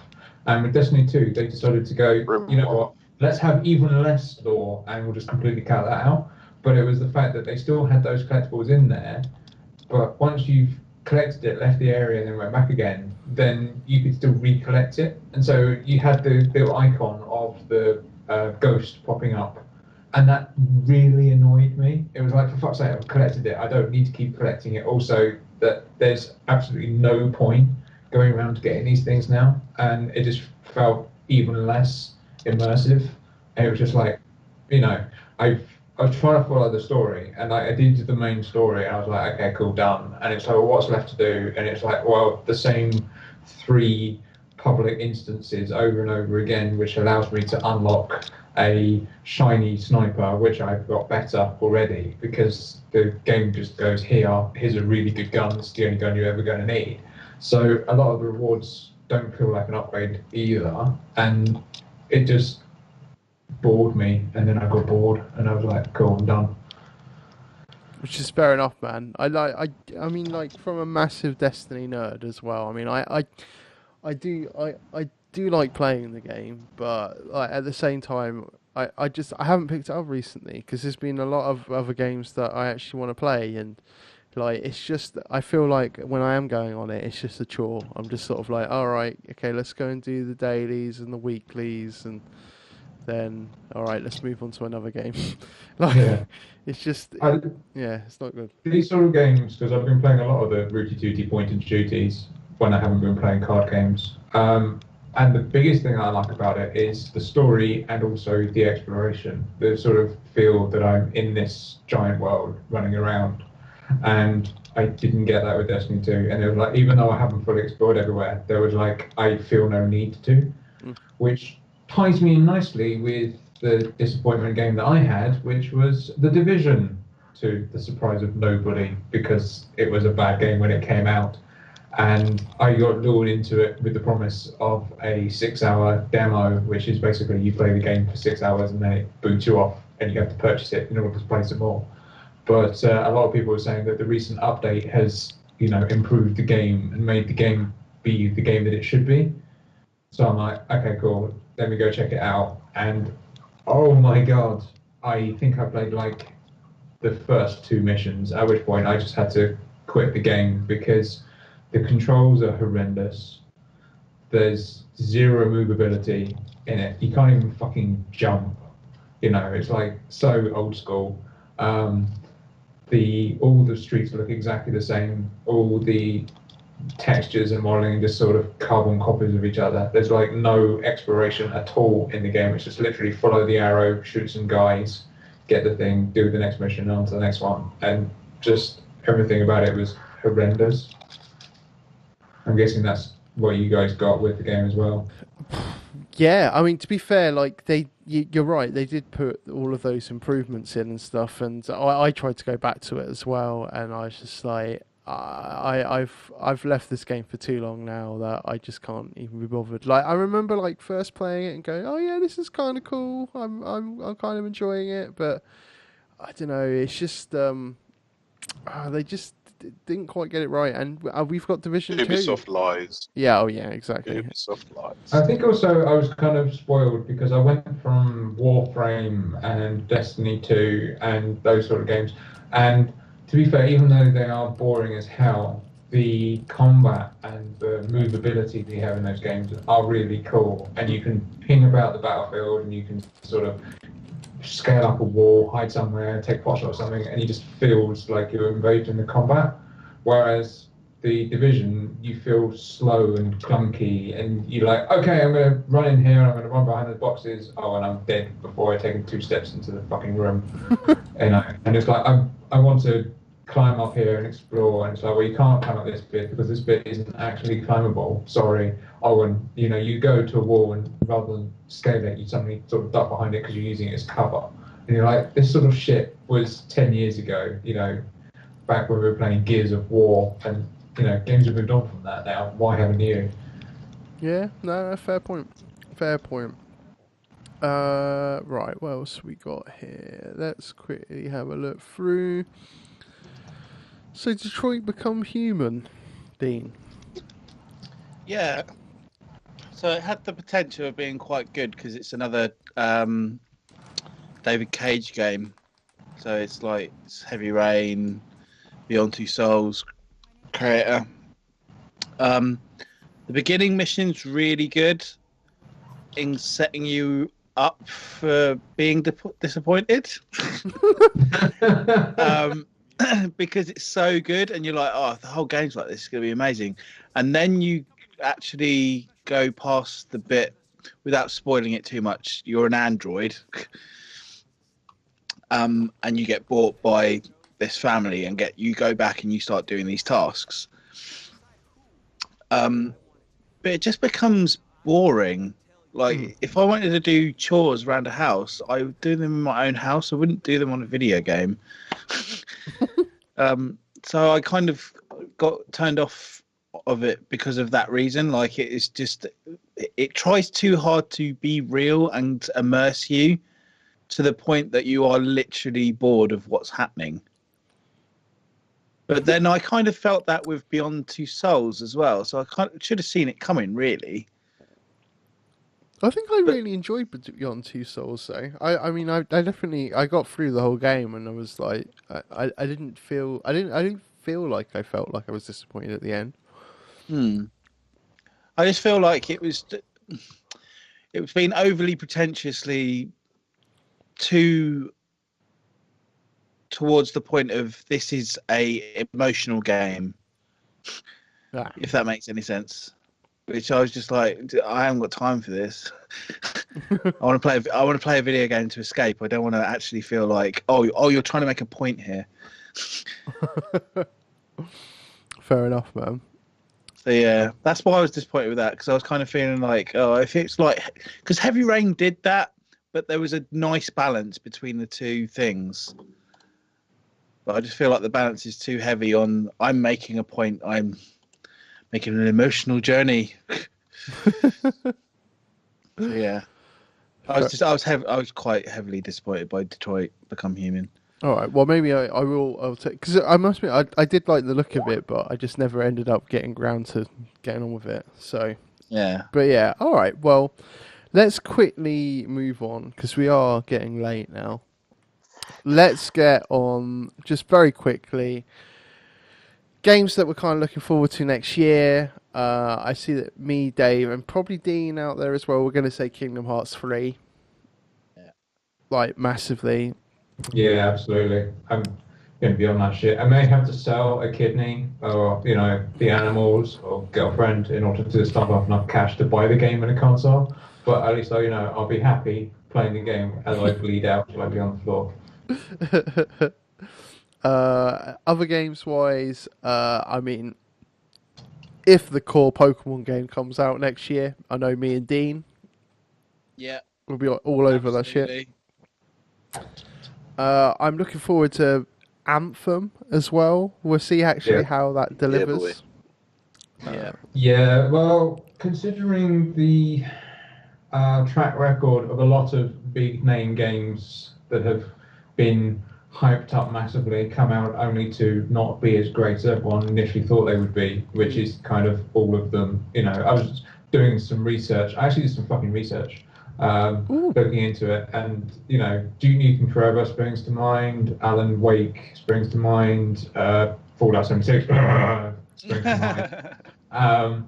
So Anthem, I played the alpha and thoroughly enjoyed it, but I thoroughly enjoyed it in the same way that I thoroughly enjoyed Warframe and I thoroughly enjoyed Defiance and Destiny 2 when I first started playing them, because the game had so much promise.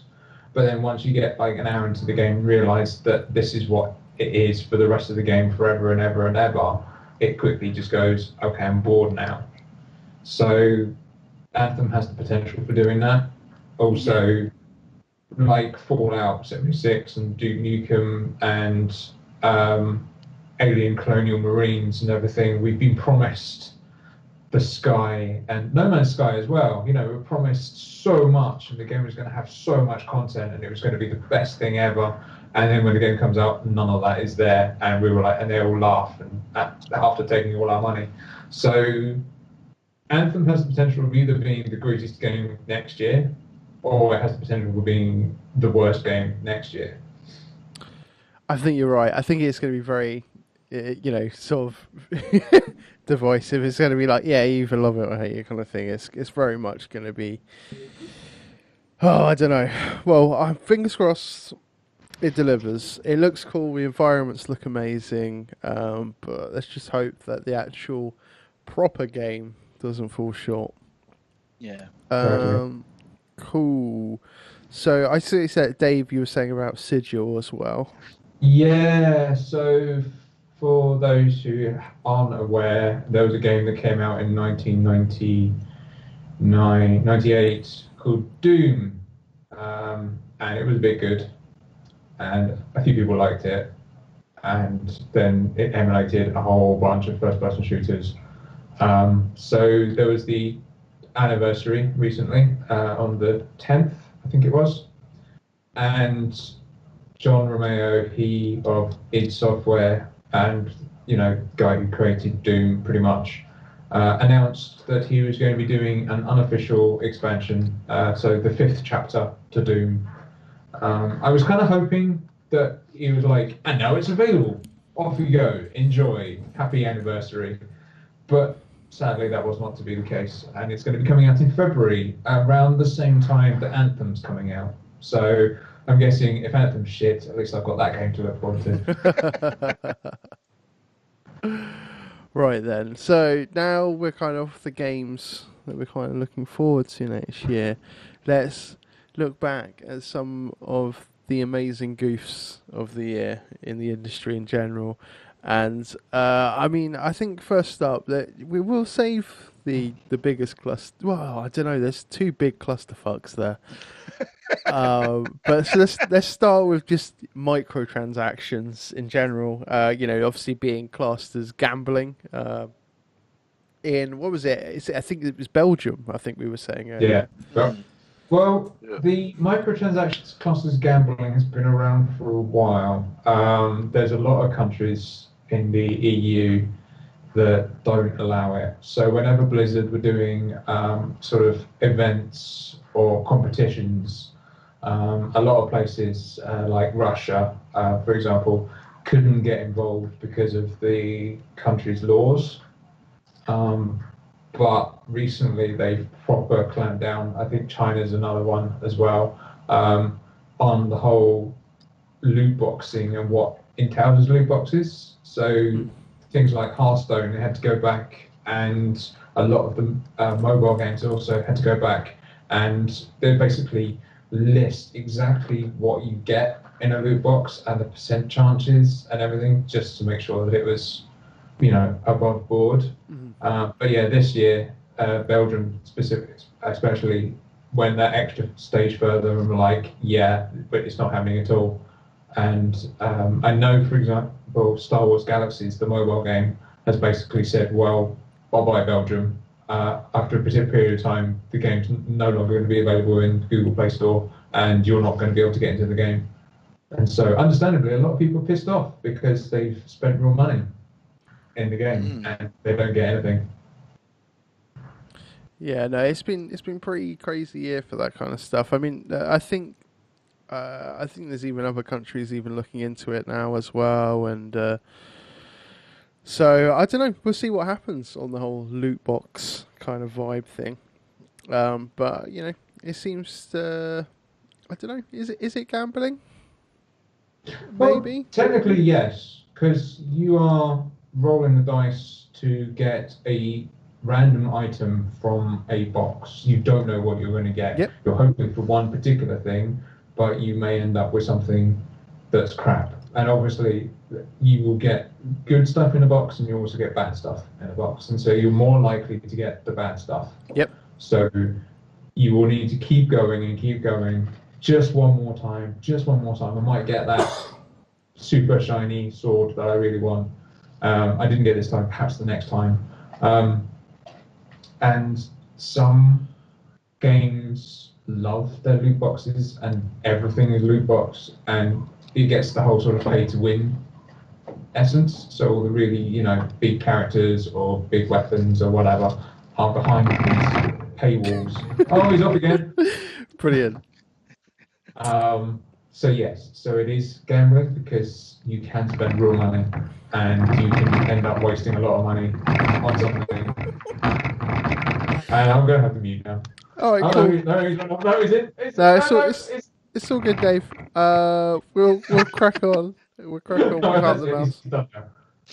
So let's move on to definitely a fun thing for Bethesda. Now, surely this has got to go down in the history books for the worst launch ever. I can't think of anything worse than this right now. Well, No Man's Sky was pretty fucking close, mate. Well, they didn't keep digging, mate. Yeah, literally, it's sort of going. Oh no, hold my beer. Hold my beer, No Man's Sky. I will show you. Because fuck me, there was Diablo 3 Era 76, Error 34. There was the Error 34 from Diablo 3 on launch, and everyone got massively panned for that. But yeah, that was just one aspect of it, though. Yeah, I mean, like the thing is that I see that on Fallout 76 there is definitely still a player base there. There's still people actually enjoying the game, but it's just that it seems that it's sort of everything kind of surrounding it, kind of thing that's necessarily fucked it up. I mean, like the canvas bag shit, like what the fuck, man? Yeah, Yeah. that was fucking dumb. Like Whoever's doing their customer support needs to get fired because there's ways and means of responding to customers, and that's not the way to do it. Yeah, we don't plan to fix this. just come on, like really? More like we don't give a fuck is basically what they put in their comment. Like, Exactly. yeah. And then they Yeah. go, Sorry, we can't hear you over the sound of your money. yeah, exactly. And then sort of then we find out that they've been given the canvas bags to like influencers and stuff like that, and they're like, 'cause that means that their original bullshit excuse of sourcing the materials just goes out of the fucking window, and you're just sort of like, just what are you doing? Like, Yeah, and then it gets even better. So they're like, okay, you know what, guys, fine. Send in your tickets, send in all your details. We will then get back to you and we'll give you the canvas bags. Oh, and by the way, when you send in your details, everyone else will be able to see all your details. And if you log in, you'll be able to log in and see all the other help tickets as well. And you'll be So able you to can close and open those tickets. Yeah, it's like we fired our support staff because they're useless. So you just do the support for them. it's just like, come on, like it's just they just I don't think it's over yet. I think there's going to be another week of Bethesda come back into the news. Yeah. Absolutely. But it was the fact that you could see people's credit card details as well. Yeah, it's fucking mental. yeah they. They're gonna get royally fucked for that. Mm-hmm. No, definitely. I just. GDPR's a big thing these days, and like, Oh, it yeah, is. The whole GDPR shit. yeah, Yeah, mate. yeah, pretty much. If I was their PR person, I would be contacting people and giving them a full refund and a free Fallout 4 and a free tote bag for another game that's coming out in the future, because they all have legitimate they have legitimate claims against them. 100%. So, yeah. Yeah, no, it's bonkers. I think that's probably, the Fallout 76 saga in general was probably like the top goof of the year, I'd say, but the funniest goof has got to be our good old mate. Do you have a mobile phone? We don't have any plans at the moment to do PC. Do you guys not have phones? Yeah, you guys all have phones, right?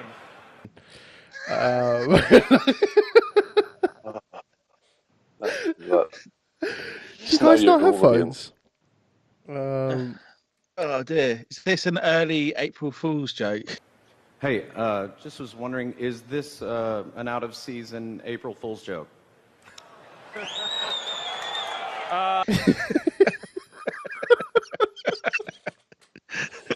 So for those that somehow are not in the know, it was basically what was it? It was like a PC event, wasn't it? It was BlizzCon. Yeah, that was it. BlizzCon, and videos seem to have froze for a second. There we go. Cool, they're back. Yeah, so it was a BlizzCon event. Very much sort of PC dominated. People have been wanting a new Diablo game for years now, and they sort of before the event they were like, "Oh no, we're not going to be announcing a new core Diablo game," and then they go and announce the mobile game, Diablo Immortal. And the shitstorm just gets crazy. It's incredible. The problem is that they are pitching it at completely the wrong audience. So they got in all the die-hard Diablo fans who've been playing Diablo since it was launched on the PC. Although technically it was a PlayStation game before that, but never mind. But it was the core Diablo fans that wanted Diablo 4. They wanted PC Diablo, and if anyone said anything different, then they were ready to rip the place apart. And that's what they did. They said, "Oh, by the way, here's a mobile game," and people were like, "We don't want a mobile game," even though the mobile game looks kind of interesting and could potentially be a time sink of sorts. It's not what people wanted at all, and it was just pitched really badly. It was the wrong reaction from the person on stage. They all got absolutely. games, like. That's the most important part. That's almost as funny as when your man from Bethesda said it's going to have no NPCs. Oh, Bethesda. And oh, Blizzard. Yeah. Well, Bethesda wasn't just the Fallout 76. It's Prey as well. Did you hear about this? I think you were saying something about the DLC for it. Yeah, so just recently they've done 2 new free DLC. He's off again. So it's free, so that's good. As soon as you start talking, Mate, we need this mouse is incredible. I need to have him on the show, like as a statement. Like, sorry, Dave, you've been replaced by what's the name of the mouse? Herbie. You've been replaced by Herbie. Highly visible. Highly visible. he's put a little high vis jacket on him. A little hard hat as well. Right. I think we should just I think we should call it a night, guys. Yeah. Okay. Because yeah, that mouse is amazing. We can't follow that mouse. It's as easy as that. We can't follow Herbie. But yeah, we won't do the whole standard thing from back in the day because I haven't got it written down, and I'm not sure if we can all remember that shit. Okay. So, guys, it's been an absolute pleasure having you all back talking. I don't know, maybe in the new year there'll be some more content. We'll see. There'll definitely be some stuff on Twitch anyway. With me and Dean, I'm sure we'll play some games together at some point. Yeah. Herbie will return. Yeah, and well, mate, frankly, if Herbie's not there, when we're ever talking to you, then I don't want to talk to you. It's just... Yeah, that's fair enough. No, you know what? I might just get that up on Twitch. I might just Twitch channel, just Herbie on his wheel. Yeah, I think you should. People will watch it. That, yeah, people will watch it. You might even get, like, I don't know, affiliate or something. I haven't even got affiliate on Twitch yet, so like. I'll get some sponsor stickers to put on his wheel. That sounds great. Any parting words, guys, before we finish this bad boy? It's been a pleasure. It's been a pleasure. Merry Christmas. Yeah. Merry Christmas And a happy new year. You filthy animal. And a happy new year.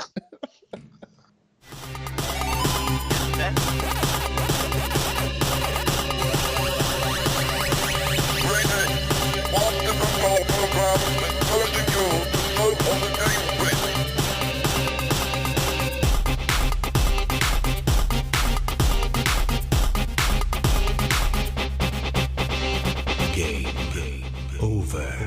Yeah.